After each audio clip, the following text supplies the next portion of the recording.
Bom, para quem está chegando agora, seja muito bem-vindo, seja muito bem-vinda. A gente acabou de começar a nossa live e o tema hoje é muito interessante. É como fazer para incluir o seu aluno quando ainda não tem um diagnóstico, ainda não tem um laudo do médico. Como fazer para incluir quando você não sabe exatamente qual a deficiência ou qual é o transtorno ou o que tipo de dificuldade específica aquele aluno tem. Como é que eu faço para trabalhar com esse aluno? Porque esse aluno vai continuar vindo todo dia para a sua escola, independente de sair o diagnóstico ou não, e você vai ter que trabalhar com ele de alguma forma, né? E como fazer para trabalhar com esse aluno sem ter esse diagnóstico, sem ter essas informações?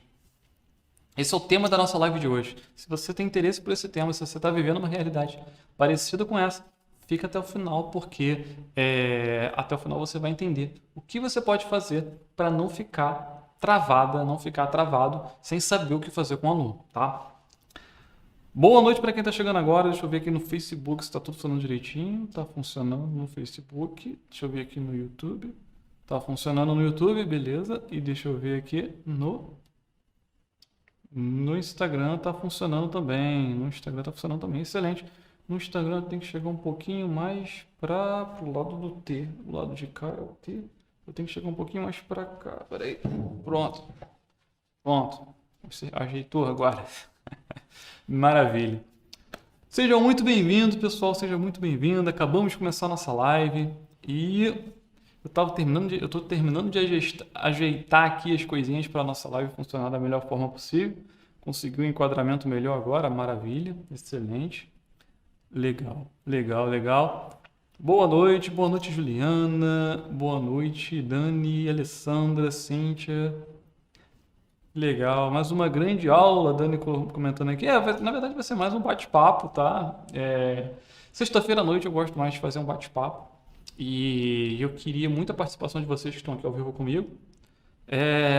E eu vou trazer algumas perguntas aqui durante essa live, tá? O tema da live é: será que realmente não existe inclusão sem o diagnóstico? Tá? E, professor, como incluir um aluno sem entender o diagnóstico? Tá? Que isso é uma outra questão. A primeira coisa é você ter o diagnóstico. A segunda coisa é, tá, legal, tem um diagnóstico, tá? E o que eu entendo sobre esse diagnóstico? O que eu entendo sobre isso que está escrito aqui? Esse é um outro problema, certo? E a gente vai falar disso aqui hoje. Então, primeira coisa é a falta do diagnóstico. Deixa eu colocar aqui em destaque. Notas, a falta do diagnóstico. Primeiro ponto.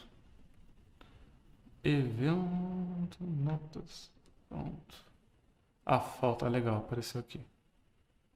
A falta do diagnóstico. Como trabalhar quando falta o diagnóstico, tá? E essa é uma realidade de muitos jovens, muitas crianças, até adultos, que têm dificuldade de aprendizagem, está apresentando um comportamento inapropriado, está apresentando uma dificuldade específica de memória, está apresentando uma dificuldade específica na fala, na escrita, alguma dificuldade, algum comportamento alterado, alguma atitude que não condiz com um momento ali, ações inapropriadas, às vezes agressividade, às vezes excesso de hiperatividade, né? Excesso de atividade, hiperatividade. Enfim, vários, são tantos os possíveis sintomas, são tantos os possíveis sintomas que a gente fica sem saber. A gente fica sem saber exatamente o que esperar, né? O que vai acontecer, né? Isso como a gente não tem formação, pelo menos eu aqui, né? Eu não tenho formação na área de saúde, né? E se a gente for pegar a classificação internacional de doenças, a gente vai entender que a gente vai dar uma olhada ali e vai entender que existe muita coisa que a gente realmente não tem condição de acompanhar aquilo tudo se a gente não for um profissional dessa área, tá? E muitas crianças, muitos jovens hoje não têm o diagnóstico fechado, não tem nem sequer um acompanhamento. Essa é a realidade da grande maioria das pessoas, né? Aumentam, eu sei que, por exemplo, vamos pegar no autismo, né? Os números de casos de autismo vêm aumentando com o passar dos anos. Por que que vem aumentando com o passar dos anos, né? Existem várias teorias, né? Mas uma dessas teorias, né? Claro que são só teorias. Uma dessas teorias é que o diagnóstico está ficando mais fácil. Está ficando mais fácil de os profissionais chegarem num diagnóstico. Essa é uma das teorias. Está ficando mais fácil, as pessoas estão procurando mais e os profissionais estão entendendo mais o que é o transtorno do espectro autista e estão conseguindo diagnosticar mais. Isso é uma das teorias, tá? Mas isso quer dizer o quê? Que ainda tem muita gente, muita criança, sem o tal do laudo, que muitos professores acreditam que vai ser a resposta, que vai ser o início da solução dos problemas. Só que a falta do diagnóstico, ela não é a solução dos problemas. E é isso que eu queria falar com você aqui hoje. Porque isso acontece muito. Nossa, a gente recebe muitas perguntas referentes a diagnóstico. A gente recebe muitos educadores, a gente percebe a preocupação de educadores com o diagnóstico em si, com alterações no diagnóstico, com erros no diagnóstico ou com a ausência total do diagnóstico. Poxa, meu aluno está apresentando esses comportamentos e eu estou tentando descobrir o que ele tem. Você já ouviu uma frase parecida com essa? Eu estou tentando descobrir o que o meu aluno tem. E o educador fica preocupado com isso. Esse é o foco no momento, né? É a falta de diagnóstico, é o foco. Só que esse foco, colocar o foco nesse momento, nesse problema, não vai te ajudar a aplicar a atividade de amanhã. No caso, segunda-feira, de terça-feira, de quarta-feira. Saber qual é o diagnóstico do aluno, se você tem um aluno que apresenta vários comportamentos que você acredita que ele tem alguma coisa, tá? Ou que não é só aquilo que está ali, tem mais coisa. Tá escrito aqui no papel deficiência intelectual, Leandro, mas eu acredito que ele tem isso, tá, tudo bem. Mas mesmo se tivesse tudo que você acredita que o aluno tem ali naquele papel, isso ia te ajudar em quê? Na atividade que você vai aplicar semana que vem. De que forma isso ia mudar a conduta em sala de aula? Essa é a pergunta que a gente precisa fazer. Será que a falta do diagnóstico é realmente o ponto? Esse é o ponto? E aí, isso aqui é só um dos questionários. Na verdade, a falta do diagnóstico, eu coloquei aqui na tela, está escrito aqui embaixo, é uma das grandes preocupações dos educadores. A gente tem a oportunidade aqui de ter relação com vários educadores, né, ao longo dos meses, dos anos, e a gente faz pesquisas, muitas pesquisas com eles. Muitas pesquisas. Além de bater papo, além de conversar, além de trazer para conversar, a gente faz pesquisas, né? E a falta do diagnóstico aparece alto nas nossas pesquisas. Muitos educadores se preocupam demais com a falta do diagnóstico. Se preocupam demais. Mas a gente precisa se perguntar como que esse diagnóstico vai mudar a minha rotina de trabalho.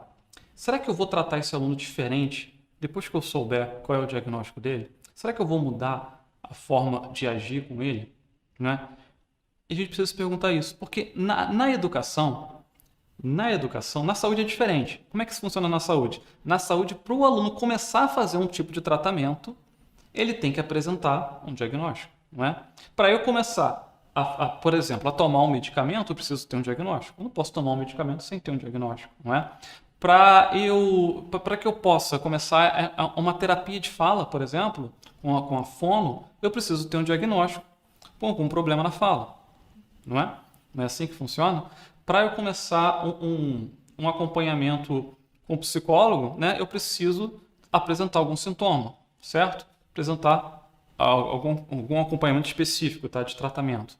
Para começar um tipo de tratamento, um tratamento neuropsicológico, por exemplo, eu preciso estar apresentando algum sintoma. Não é isso? Né? E na educação, o aluno vai continuar frequentando a sua sala de aula, com ou sem sintoma, com ou sem diagnóstico. Não é? Independente de ter ou não ter um sintoma, ou um laudo, ou um diagnóstico, ele vai estar lá no dia seguinte. O fato dele ter o diagnóstico não vai mudar muita coisa. A única coisa que muda é a entrega do serviço do atendimento educacional especializado. né? Porque dependendo do diagnóstico do aluno, alguns vão ter direito ao atendimento educacional especializado, outros não terão direito ao atendimento educacional especializado, certo? Isso é o que muda. Porém, para a sala de aula regular, talvez mude a questão do profissional de apoio também, né? Dependendo do diagnóstico, eu consigo ter um profissional de apoio. Ok, tá. Ok, excelente. Agora vamos imaginar a situação um pouquinho mais para frente. Você conseguiu o diagnóstico, você conseguiu o atendimento educacional especializado e você conseguiu o profissional do apoio. E a atividade que a gente vai entregar para esse aluno? De que forma que vai ser? É isso que a gente tem que se perguntar. De que forma que eu vou trabalhar com esse aluno? Será que eu vou esperar? Opa, travou aqui minha tela. Será que eu vou esperar o diagnóstico para começar a traçar um plano? Será que eu preciso realmente esperar um diagnóstico para começar a pensar em como que eu ensino esse aluno? E a outra coisa que chega bastante vezes aqui é essa questão aqui, ó. Eu quero botar interrogação. Tá, finge que tem uma interrogação aqui, gente. Como trabalhar com crianças que têm diagnóstico tardio? Isso era para ser uma pergunta. Meu botão de interrogação aqui não quer mais funcionar, não sei porquê. Mas a gente segue a vida assim mesmo, tá? Eu não preciso entender o que está causando um problema para continuar, né? Então, como trabalhar com crianças... É outra pergunta que chega aqui pra gente. Como trabalhar com crianças que têm um diagnóstico tardio? Ele chegou na escola, só que só apareceu o diagnóstico tanto tempo depois. É aí que tá. Será que a gente precisava mesmo esperar esse diagnóstico chegar para começar a trabalhar? Olha, da mesma forma que a gente trabalha com crianças que não tiveram um diagnóstico tardio. Da mesma forma. Existe uma sequência de passos para seguir. Olha só, dá mais uma olhada aqui. Vamos avançar um pouquinho, que a gente já vai voltar nesse ponto. Olha, eu estou colocando aqui o texto igual escreveram na pesquisa, tá? Às vezes tem alguma coisa escrita de um jeito estranho, mas é que estava assim lá. A família não levaram relatório em a família... acho que a pergunta que eu tinha feito antes na pesquisa era qual a sua principal dificuldade, enfim. Aí a pessoa respondeu, em a família não levar um relatório médico ou diagnóstico do aluno. Olha só, olha que interessante, né? Esse educador que respondeu, que fez que colocou essa resposta aqui na pesquisa, a gente perguntou qual era a maior dificuldade que ele tinha, e ele falou que a maior dificuldade que ele tinha é que a família não estava levando o diagnóstico do aluno. Ok? A gente sabe que com o diagnóstico a gente consegue conquistar alguns direitos, tá? Obviamente. São vários direitos que conquista, e dentro da nossa sala de aula, os principais direitos, né, que vão fazer uma grande diferença no nosso dia a dia ali em sala de aula são o atendimento educacional especializado e o profissional de apoio, tá? O professor de apoio ou um profissional de apoio mesmo. Isso faz diferença, ok? Isso faz muita diferença. Mas a gente não pode colocar toda a nossa expectativa e toda a responsabilidade pelo aprendizado do aluno no professor de apoio, ok? Porque ele não vai fazer milagre. Ele sozinho não faz milagre. E o atendimento educacional especializado, ele também, sozinho, ele não vai fazer milagre. É necessário que cada um comece fazendo a sua parte. E o aluno, o primeiro contato que o aluno tem é com o professor regente, quando ele não tem diagnóstico, né? Quando o aluno não tem diagnóstico, ele se matricula e vai estar lá na sua sala, se você é professor regente, é o primeiro contato que ele vai ter. Aí, se ele for apresentando dificuldade e sair um diagnóstico, aí ele começa a ter contato com o professor regente e o atendimento educacional especializado. E aí, dependendo de cada caso, ele vai ter contato com outros especialistas fora da escola, ok? Vai começar intervenções, vai começar tratamentos fora da escola. Isso é bacana, isso é legal, isso ajuda dentro da sua sala de aula. Porém, o primeiro contato continua sendo... O primeiro contato com o professor regente, ele é o que vai ter mais tempo de relação com o aluno, né? Porque antes de começar qualquer tratamento, ele já estava na sala de aula. Antes de começar o atendimento educacional especializado, ele já estava na sala de aula regular. Antes de chegar um professor de apoio, um profissional de apoio, ele já estava na sala de aula regular. E o ponto aqui é, será que eu preciso esperar tudo isso acontecer para começar a fazer a minha parte aqui dentro da sala de aula? Ou será que eu posso já começar a agir antes de esperar tudo isso acontecer? Porque o aluno vai continuar frequentando, não é? Ele vai continuar chegando na sala. Mas eu preciso esperar isso tudo? Ou já posso começar a entregar para esse aluno atividades que vão fazer diferença na vida dele? Outro questionamento. Comenta aí para mim no chat, que eu já vou abrir o chat para ler o que vocês estão comentando. Aí, só que, Leandro, não é tão simples assim, porque existem outras complicações. Olha, uma outra complicação aqui. Como posso ajudar um aluno com dificuldades visíveis? Ou seja, é aparente, qualquer um que chega percebe que tem alguma dificuldade, não é? Mas sem laudo, que a família quer que ele aprenda com os outros, mas que ele ainda não consegue. Olha, se ele está com dificuldades visíveis, mas está sem laudo, o que eu vou fazer? Como eu posso ajudar esse aluno? Novamente, uma pergunta diferente para uma mentalidade parecida. Qual é a mentalidade? Eu preciso esperar tudo isso acontecer para começar a agir. Será mesmo que eu preciso esperar? Eu preciso esperar o laudo, eu preciso esperar ele começar um tratamento multidisciplinar, eu preciso mesmo esperar ele ter atendimentos no atendimento educacional especializado, eu preciso mesmo esperar aparecer um profissional de apoio aqui na minha sala de aula, ou dois, quem sabe. Será que eu preciso esperar isso tudo acontecer para começar a agir com esse aluno? Olha, meu aluno tem dificuldades visíveis, ou seja, o professor já viu que dificuldades ele tem, é visível. Só que ele está sem laudo. E aí a gente ainda, além de esperar todos esses serviços, né, que acompanham o diagnóstico, a gente ainda espera uma atitude da família, né? A família está ali cobrando o resultado. A família está ali querendo mais, querendo que a escola faça mais, querendo que a escola entregue mais, querendo mais do professor. Porque ela quer que o filho acompanhe, que ela quer que o filho faça, ela quer que o filho aprenda. Não é? A família quer mais, a família está ali buscando resultado, cobrando resultado. Mas e o que a gente vai ficar fazendo? Será que a gente vai esperar? Como que a gente pode ajudar? De que forma a gente pode ajudar? Outra situação. Olha, outro ponto aqui, a gente vai chegar numa conclusão daqui a pouquinho, tá? Foi perguntado nas pesquisas, qual é a sua principal dificuldade? E a pessoa responde, chegar ao diagnóstico e fazer as adaptações. Olha só, olha a ordem dessa resposta, a sequência de ideias aqui. Atenção à sequência de ideias, a mesma mentalidade se repete. Chegar ao diagnóstico e fazer adaptações. Eu preciso mesmo chegar ao diagnóstico para fazer uma adaptação? Te pergunto eu.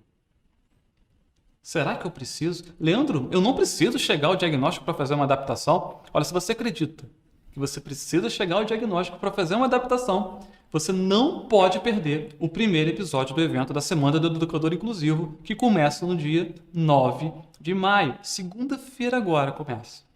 Você não pode perder esse episódio, tá? Não pode. Vamos voltando. Chegar ao diagnóstico e fazer adaptações. Olha, você pode, tá? Um spoiler aqui para você. Você pode adaptar atividades para os seus alunos, independente deles terem ou não um diagnóstico.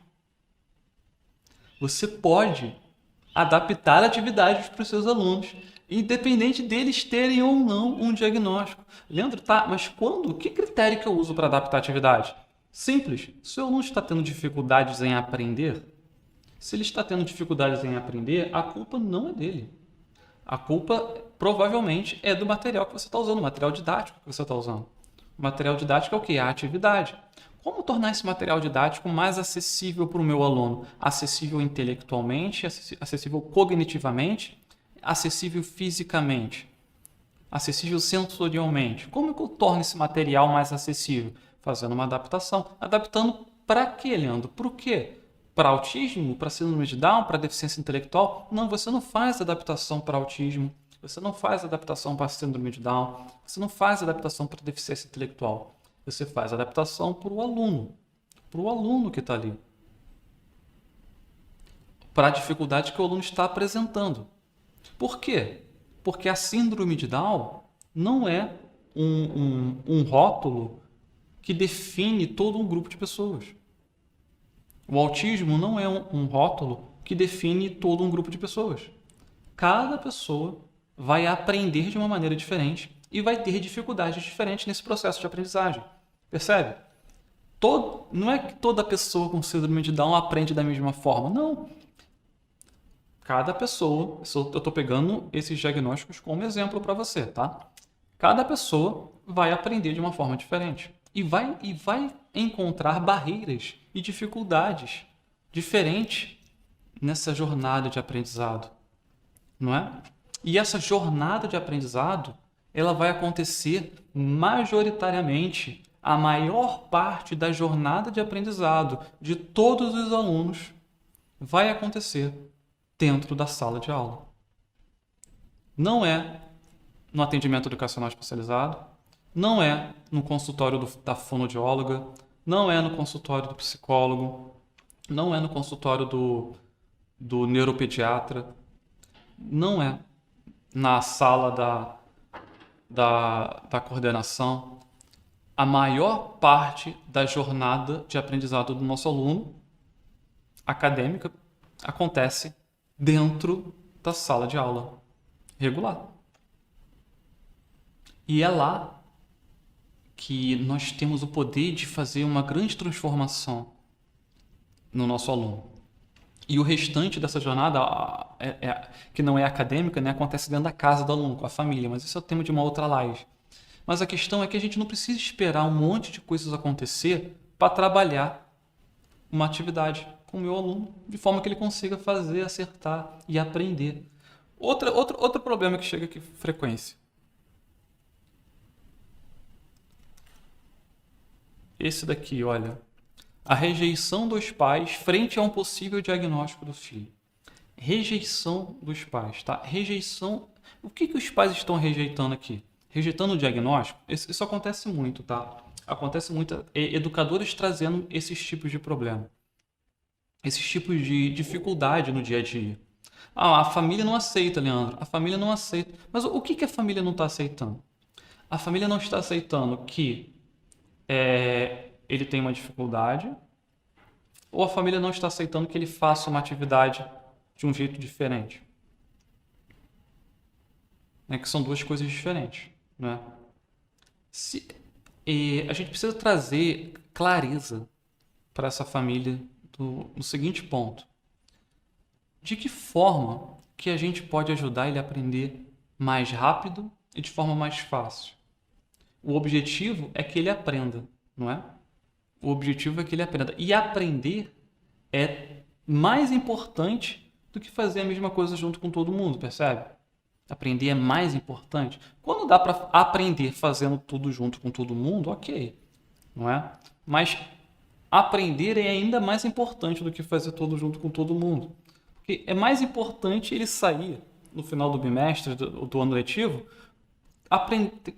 ter aprendido várias coisas importantes para a vida dele. E esses momentos de convivência e de colaboração, de contribuição junto com a turma, eles podem ser criados, podem ser adaptados, podem ser organizados, tá? De forma que essa percepção da família não fique dessa forma, que a família veja que ele está ali trabalhando com os colegas, porque momentos de trabalho em conjunto podem ser planejados com antecedência e podem acontecer com mais frequência, independente do diagnóstico do aluno, não é? Isso, a gente vai falar sobre isso na Semana do Educador, inclusive, que começa no dia 9 de maio também, tá bom? Pessoal, deixa eu botar mais uma aqui. Agora, esse problema aqui é muito interessante.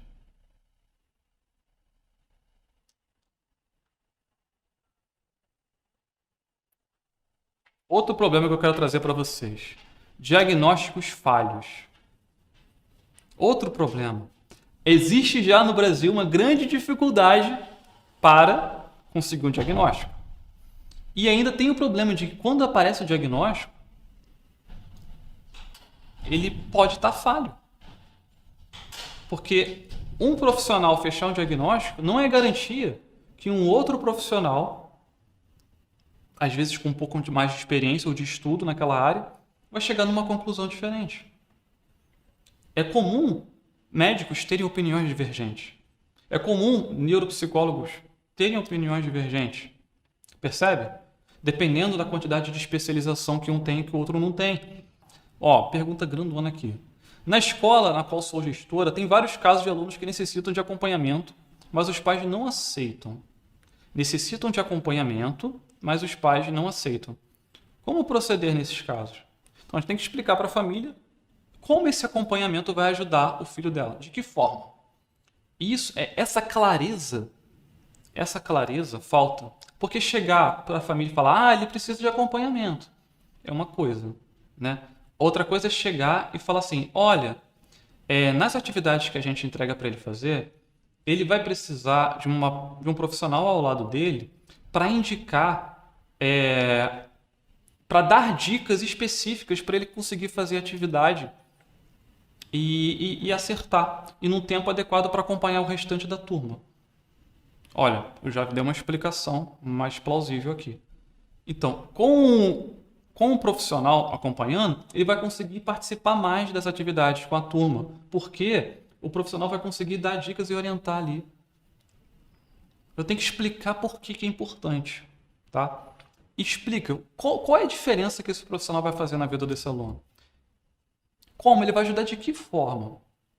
E a gente colocando isso para a família e a família entendendo essa importância, aí a gente consegue trazer clareza para essa família. Porque a família não é profissional da área de educação, a família não entende as dificuldades de aprendizado e a família não entende a função desse profissional. Né? E quando falta clareza, surge o quê? Em todo lugar, quando se falta clareza, surgem dúvidas. Dúvidas. E em meio a dúvidas, dificilmente a gente consegue convencer uma pessoa de que alguma coisa é boa, se ela está cheia de dúvidas sobre isso. Eu tenho um aluno no 8º ano com todos os sintomas de autismo. Então, Terezinha, ele está no 8º ano, tem todos os sintomas do autismo. Mas de que forma que eu vou ajudar esse aluno a aprender de forma mais rápida e mais fácil? Como que eu posso ajudar esse aluno a aprender melhor, a ficar mais incluído, a participar mais, a precisar menos de ajuda, a conseguir fazer mais atividades, a apresentar mais resultados, a alcançar mais objetivos? É isso que a gente tem que se perguntar. É esse ponto, né? Porque vamos supor que chegue o diagnóstico para você, do aluno. E aí comece o atendimento educacional especializado e talvez até apareça um profissional de apoio. De que forma você vai... O que vai mudar na sua forma de trabalhar com esse aluno em sala de aula, com um serviço de atendimento educacional especializado e um profissional de apoio? De que forma? O que vai mudar? Você vai continuar entregando as atividades da mesma forma, achando que o profissional de apoio vai conseguir ensinar o aluno com aquelas atividades da mesma forma como elas já estavam sendo entregues antes do diagnóstico? Algo vai precisar mudar, não vai? E essa mudança, ela já poderia estar acontecendo hoje. Esse é o ponto. Assim que o aluno apresenta dificuldade em aprender algo que a gente está ensinando, a gente já pode fazer uma mudança. Assim que o aluno apresenta a dificuldade em compreender uma atividade que a gente entrega, a gente já pode mudar essa atividade. Porque quando a gente entrega uma atividade e o aluno, independente do diagnóstico, de ter ou não ter um diagnóstico, quando a gente entrega uma atividade e o aluno não consegue compreender, não consegue fazer ou não consegue acertar, essa atividade ela não está funcionando. Essa atividade está inadequada para esse aluno. E a gente já pode mudar ela. E o que é mudar a atividade? É adaptar? Adaptar para quem? Adaptar para aquela pessoa que está recebendo, não é? Esse novo método de adaptar a atividade, ele te ajuda a entender a necessidade da pessoa que está ali na sua frente e conseguir adaptar para aquela pessoa o que ela precisa naquele momento da vida dela. É por isso que é tão inovador. Porque ele não te deixa preso a rótulos, não te deixa preso a a serviços que podem ou não acontecer, você consegue começar a trabalhar a partir do hoje com o que você tem, com o tempo que você tem. E isso faz muita diferença. Que aí, chega no dia seguinte, você aplicando o método, você já consegue entregar uma atividade que já vai fazer aquele aluno avançar um pouco. E na outra semana, já entrega outras atividades que já vão fazer o aluno avançar mais um pouco. E mesmo que ele não tenha diagnóstico agora, tá? Pode ser que você começando a estimular o aluno dessa forma, mais para frente, daqui 30, 40, 6 meses, quando sair um diagnóstico, o diagnóstico pode sair de uma forma muito mais suave. O grau de dificuldade que esse aluno poderia apresentar pode ser reduzido, muito menor, porque uma enxurrada de estímulos já foram trabalhados em sala de aula. Porque a gente não ficou esperando, né? A gente agiu. E isso faz muita diferença. Eu trabalho com um aluno que tem laudo de TIA e transtorno opositor. A Rosemary aqui está contando os diagnósticos dos seus alunos. Bacana. Eu acho que este laudo é a família quem tem que chegar junto do processo. Então, sim, né, a família que tem que agilizar a questão do diagnóstico. Com certeza, a família tem que levar nos especialistas, tem que fazer todos os exames, fazer todas as avaliações, enfim. E dependendo do que está investigando, é um processo muito grande, tá? Realmente é a família que tem que buscar. E eu acredito que é uma grande vantagem você ter o diagnóstico. É sim uma grande vantagem. Por quê? Porque você começa a procurar os tratamentos, né? Quando eu tenho um diagnóstico, eu começo a procurar um tratamento específico. Não é isso? Por exemplo, quando o nosso filho fechou o diagnóstico de TDAH, o meu filho Gabriel, a gente começou a procurar um tratamento específico com a neuropsicóloga para trabalhar os déficits específicos que ele tinha apresentado, né? A gente não identificou o tratamento antes, não começou a fazer um tratamento antes, justamente porque eu não sou neuropsicólogo, né? E tem a profissional que faria isso. Então, depois do diagnóstico, a gente começou uma intervenção. Só que, por que a gente procurou o diagnóstico? Aí que vem a questão. A gente começou a entender, a família agindo, né? Nesse caso, a família agindo. Começou a entender que estava fora do padrão ali. Ele tinha dificuldade para fazer algumas coisas, dificuldade para realizar algumas atividades. Só que antes mesmo de ir procurar o diagnóstico, a gente já começou a tomar algumas medidas. Por quê?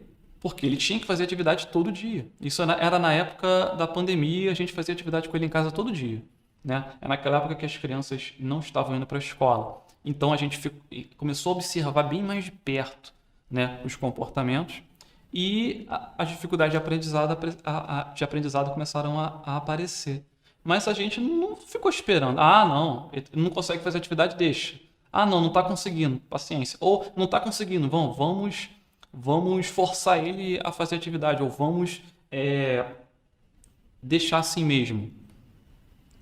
Não, teve que agir, não teve?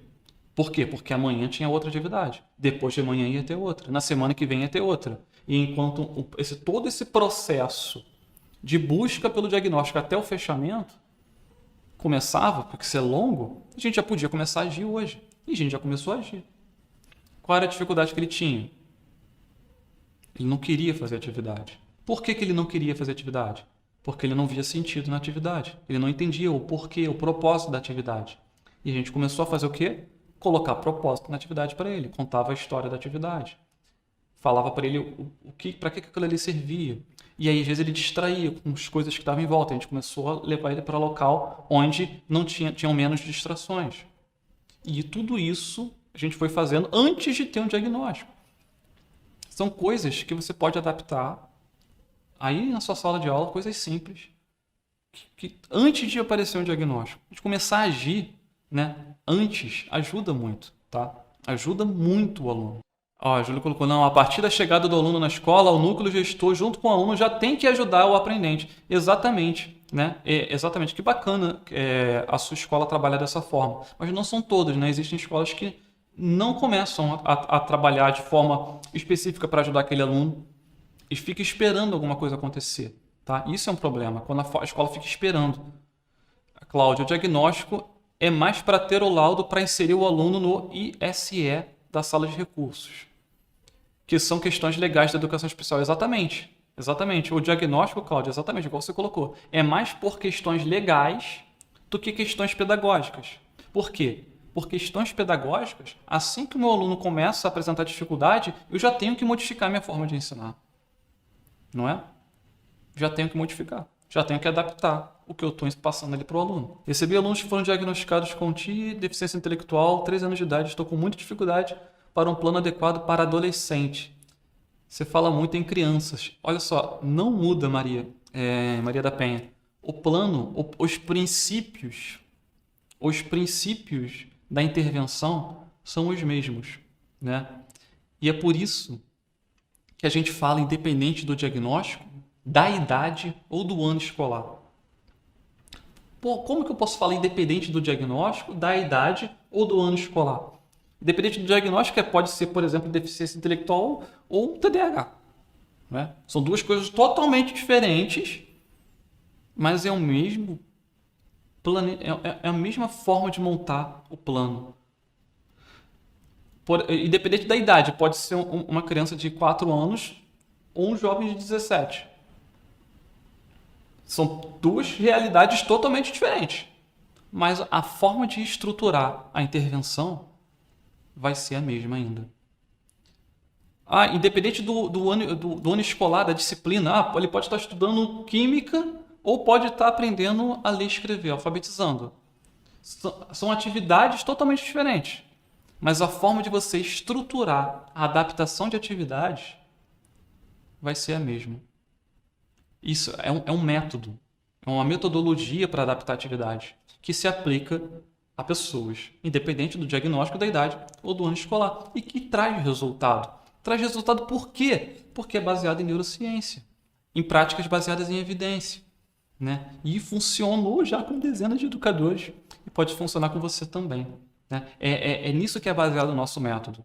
E é incrível ver os resultados acontecendo.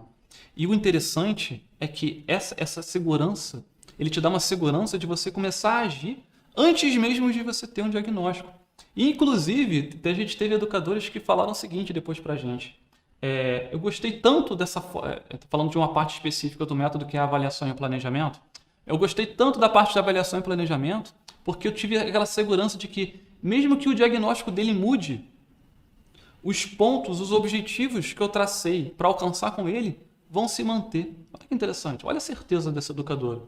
Mesmo que o diagnóstico dele mude, os objetivos que eu defini, que a gente avaliou e eu identifiquei para trabalhar com ele em sala, são os mesmos, vão ser os mesmos, porque essa é a realidade dele hoje. Ela conseguiu identificar a realidade do aluno ali dentro e traçar objetivos que faziam todo sentido e trabalhar para alcançar esses objetivos. Isso dá uma segurança para o educador, dá um norte, uma certeza de trabalho. Por quê? Porque o aluno vai estar ali amanhã, vai estar ali depois, vai estar ali depois. Você tem que trabalhar com esse aluno da melhor forma possível para ajudar ele. Não adianta ficar entregando atividade aleatória para passar o tempo. Hoje eu vou entregar uma atividade desse jeito. Hoje eu vou entregar daquele outro jeito. Hoje eu vou entregar do outro jeito. Isso não é adaptação de atividade. Ele conseguiu fazer? Deve ser porque está adaptado. Não. A adaptação de atividades é para uma finalidade específica. Para que o aluno alcance um objetivo específico. Se eu não tenho esse objetivo específico traçado, e estou entregando atividades aleatórias, meu aluno só está matando o tempo. Só está matando o tempo, não é? Com o laudo médico, a sala de recursos recebe uma verba do governo por aluno que se encontra registrado. Exatamente, por questões legais, né? Questão de verba, tudo isso faz muito sentido. Mas a prática, a didática, ela já precisa começar a mudar a partir do momento que o aluno apresenta dificuldade. Inclusão não é só colocar na sala de aula, temos que adaptar, temos que buscar estratégias. É importante sabermos buscar o recurso correto também, porque cada aluno é único e às vezes uma estratégia funciona com um aluno e não com o outro. É importante conhecermos o nosso aluno exatamente. Esse é o princípio, conhecer o aluno. E muitas das vezes o diagnóstico não diz nada do aluno, né? Você olha um diagnóstico e quando você conhece a pessoa, não é nada daquilo que você imaginou, não é nada daquilo que você esperava. Isso já aconteceu com você? Sabe por quê? Porque o diagnóstico não diz quase nada sobre a pessoa. Quase nada. Não adianta estar lá escrito no diagnóstico, autismo. Não dá para saber quem é essa pessoa. Não dá para saber as dificuldades que ele tem. Não dá para saber o quanto ele tem de dificuldade ou não de se comunicar. Não dá para saber o quanto que ele já sabe ou não sobre ler e escrever, sobre alfabetização, sobre operações matemáticas. Não dá para saber que tipo de atividade vai funcionar melhor com ele ou não. Só conhecendo realmente ele que a gente consegue começar a trabalhar, né? Por isso que o princípio do nosso método é você conhecer tão bem o seu aluno e não de qualquer maneira não, tá? Conhecer de uma forma estruturada. Existe toda uma estrutura para te ajudar a conhecer o seu aluno. E a gente organiza essa estrutura e usa esses dados nas nossas atividades. E esse é o grande mérito do método, né? É você estruturar a forma de conhecer o aluno, você vai aplicando, você vai conhecer, cada vez que quanto mais você aplica ali a parte de conhecer o aluno, você vai aumentando o seu repertório de ferramentas que você pode usar com aquela pessoa, de interesses e de potencialidades. E aí quando você vai entregar uma atividade, você entrega uma atividade que explora interesses, potencialidades, que explora as preferências do aluno, enfim. Chegar ao diagnóstico e fazer as adaptações. Vamos mudar isso aqui. Vamos mudar para o seguinte, ó. Adaptar atividades sempre que o aluno apresentar dificuldade. Sempre. O objetivo é ver o aluno aprender todo dia.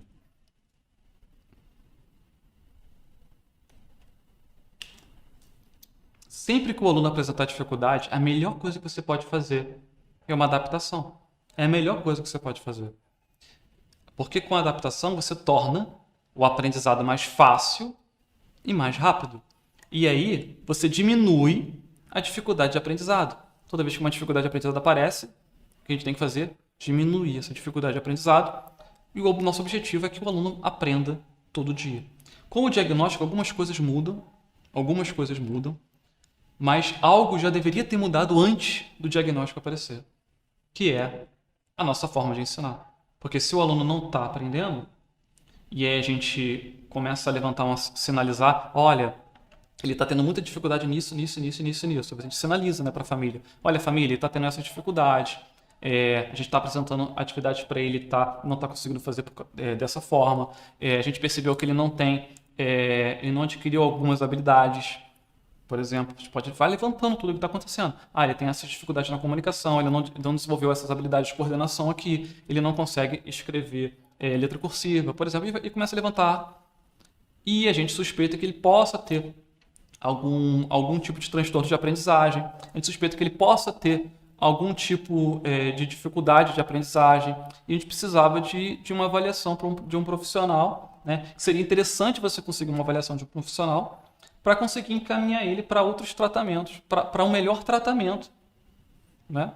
Para que ele possa ser acompanhado por outros profissionais. Isso é ok.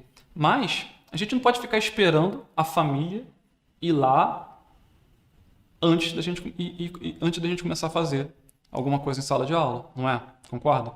Se a gente já pode começar a entregar a atividade adaptada, e se, independente do papel que a família trazer para a gente vai continuar com aquele aluno ali em sala de aula e vai ter que entregar atividade para aquele aluno na semana que vem, por que não entregar uma atividade adaptada para que ele comece a aprender?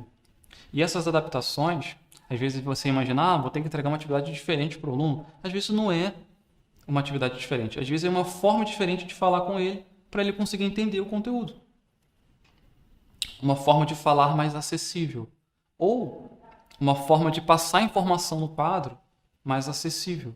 Ou uma forma de estruturar as atividades. Às vezes você está entregando atividade para a turma toda de um jeito.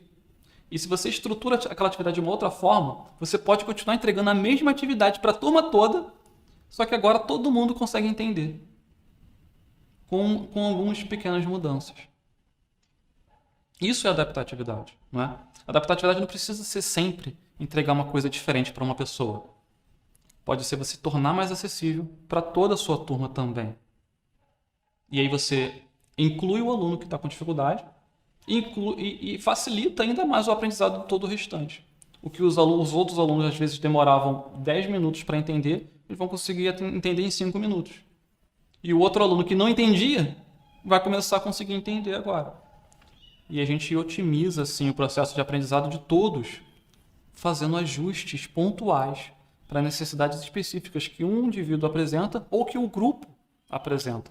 Você ter essa habilidade de fazer esse raio-x, não só do aluno com transtorno de aprendizagem ou deficiência, mas de todos os alunos que você tem, te ajuda muito a melhorar o processo de aprendizagem. E a gente vai ver tudo isso lá no nosso evento, na Semana do Educador Inclusivo, no dia 9. Eu não quero que você esqueça, de segunda-feira vai começar, tá? Nossa live está chegando ao final. Eu quero agradecer a participação de todo mundo. Hoje, eu já estou ficando até meio sem voz hoje, que eu já falei muito hoje, que eu estava fazendo umas outras aulas hoje aqui. Hoje era dia de fazer outras aulas, enfim. Eu estou gostando muito, vocês estão muito animados aqui. Os comentários estão muito bons e muitos aqui já entenderam que é preciso agir assim que um sinalzinho de fumaça começa a aparecer. Já dá para começar a agir, não precisa ficar esperando o negócio pegar fogo, né? Quando a escola joga a responsabilidade para o aluno. É muito fácil. Vou comentar aqui a última pergunta aqui, gente, da Laila aqui. E quando a escola joga a responsabilidade para o aluno? Olha, o mais fácil que tem, a coisa mais fácil que tem para fazer é você culpar o aluno por não ter aprendido. Muito fácil, né? Porque eu chego para você aqui e dou uma explicação. Vou lá e vou dar uma explicação para você aqui. Uma explicação técnica de alguma coisa. Vamos lá, vou falar alguma coisa de informática aqui. Minha primeira formação na área de informática, né? Vou falar aqui com vocês uma coisa. Vamos fazer um teste aqui junto? Falar uma coisa de informática aqui com vocês. Uma aula de 10 segundos de informática aqui. Deixa eu ver o que eu vou falar.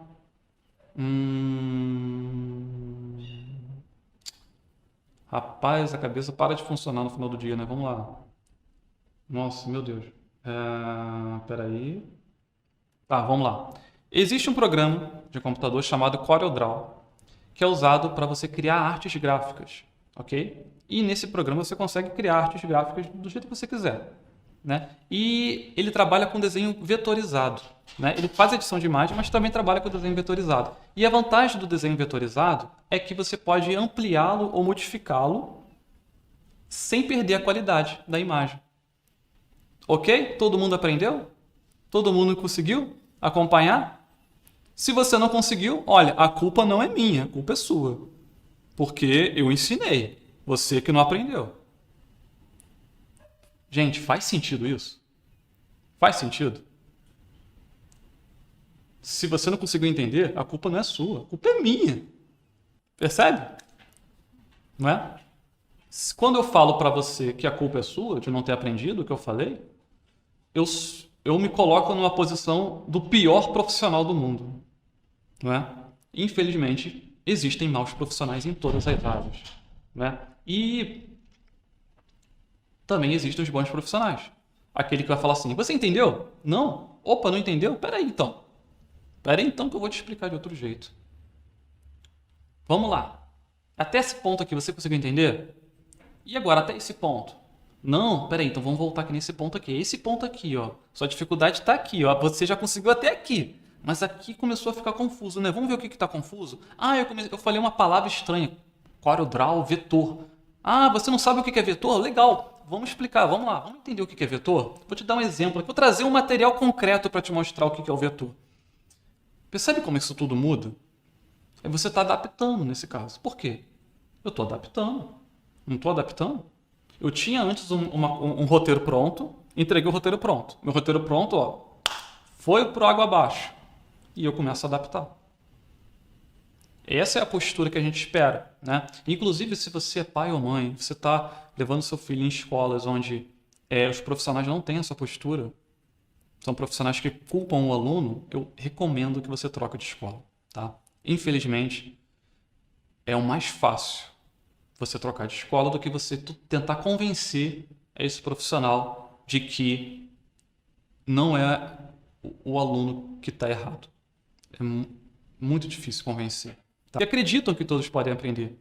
E que sabem que se o aluno não está aprendendo, algo pode ser modificado para esse aluno aprender. É para esse é o educador inclusivo. Esse é o educador inclusivo. Se você culpa o aluno pelo não aprendizado, a culpa nunca vai ser sua. Não vai ter nada que você vai precisar mudar. Não vai ter nenhum ajuste que você vai precisar fazer. Porque se o aluno não aprende, ele que tem que se virar para aprender, né? Se o aluno não aprende, a família que se vire para ensiná-lo. Esse tipo de atitude não ajuda em nada, não é inclusivo, é longe de ser inclusivo. A gente se vê na segunda-feira, tem um ótimo final de semana, tem um ótimo feriado. Até segunda. Tchau, tchau, pessoal. Abraços inclusivos.